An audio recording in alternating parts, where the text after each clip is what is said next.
रहमान रहीम। अस्सलाम वालेकुम। Tariq Javed Khokhar, advocate, law for you channel के साथ।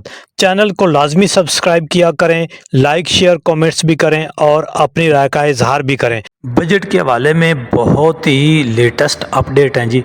जैसा कि आपने पहले सुना था, सब लोगों ने मीडिया के ऊपर वीलाग भी किए, न्यूज़ भी आई, इसके ऊपर बड़ी धुआंधार मीटिंग्स भी हुई कि जी 2 तारीख को बजट पेश हो रहा है, 2 जून को, फिर 10 को। अब 10 से भी मज़ीद ताख़ीर का शिकार हो गया। इसके ऊपर बात करेंगे और फिर ये देखेंगे कि जो सरकारी मुलाजमीन को बिलखसूस इन्होंने एक वो क्या कहते हैं ट्रक की बत्ती के पीछे लगाया हुआ है, वो अब कहाँ तक पहुँचा है। बात जब बजट आता है तो 30%, 50% से शुरू होती है, 35% से शुरू होती है और बिल आखिर जैसे गुज़श्ता भी आपने देखा कि वो रुकती 10 से 15% तक है। सरकारी मुलाजमीन जो हैं वो भी, उनकी सारी तंजीमें और बिलखसूस जो मरकज़ी तंजीम है उनकी अगीगा जिसको जो रहमान बाजवा साहब हेड करते हैं, उन्होंने भी अपना ऐलान कर रखा है कि ये बजट आप कौन सी भी तारीख को ले के जाएँ, हम उस दिन एहतजाज करेंगे।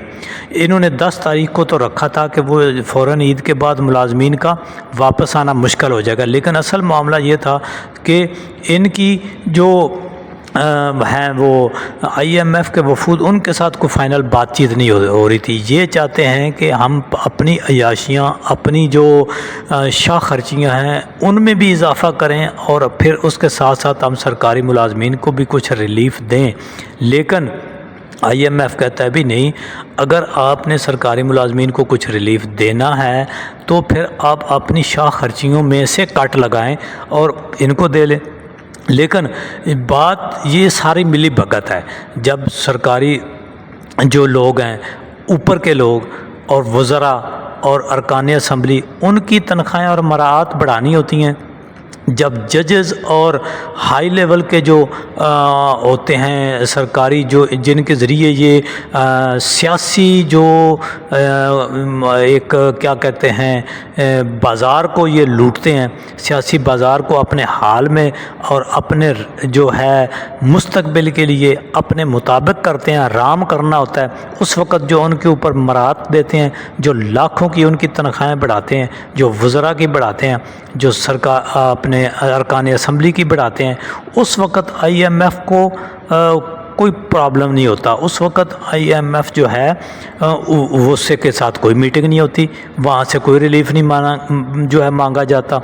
लेकिन जब 16वें ग्रेड से नीचे के लोगों को कुछ देना होता है, उनकी 5% भी ऊपर, तो ये फिर IMF के साथ वो आओ जी तो जाओ जी खेलना शुरू कर देते हैं। मीटिंग पे हो रही है जी, उनका वफ़द आ गया जी, हमारा वफ़द चला गया जी, वो मान नहीं रहे, हम मान। भाई ये मिली भगत है सरकारी मुलाजमीन को, पेंशनर्स को और तमाम जो छोटा तबका, उनको ये समझ लेना चाहिए ये मिली भगत है। ये आपको देने के ऊपर कुछ भी रज़ामंद नहीं है। अभी बात जो है वो मुश्किल से 10 से 15 तक आई हुई है कि जी वो IMF मान नहीं रहा, हम जी वो कहता है जी 10% भी ना बढ़ाएं, तो जी हमने IMF को जो है वो उसकी बात नहीं मानी और हमने 15% बढ़ा दिया। तो अल्टीमेटली मेरा ख़्याल है कि ये यहीं तक आकर बात रुकेगी। लेकिन सरकारी मुलाजमीन जो हैं, रहमान बाजवा साहब ने कॉल दी है, इसी तरह सारी तंजीमें अभी तक वो जो हैं वो बिल्कुल अपने मौक़िफ़ पे डटी हुई हैं। वो कहते हैं कि जी हम एहतजाज करेंगे बजट वाले दिन और हम ज़्यादा से ज़्यादा रिलीफ़ जो है वो लेने की कोशिश करेंगे। लेकिन इस सब कुछ के बावजूद होना अल्टीमेटली वही है कि इन्होंने 10 से 15% के अंदर ही रहना है। और फिर जो वो पेंशनर्स हैं उनको तो बिल्कुल एक मामूली सा कोई उनको इजाफ़ा मिलेगा।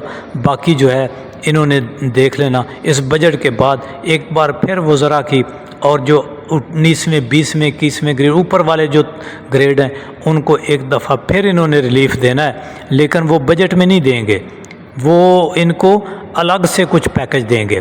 बहरहाल अब जो है बात जो शुरू में मैंने की कि जो 10 तारीख से भी बजट जो है वो 12 तारीख पे चला गया। اب دیکھتے ہیں کہ یہ 12 تاریخ بھی فائنل ہوتی ہے یا مزید تاخیر کا شکار ہوتا ہے۔ تو دیکھتے ہیں کہ جی 12 تاریخ کو اب جو سرکاری ملازمین ہیں ان کی جو تنظیمیں ہیں وہ کس حد تک احتجاج کر کے کتنا ریلیف دے سکتی ہیں۔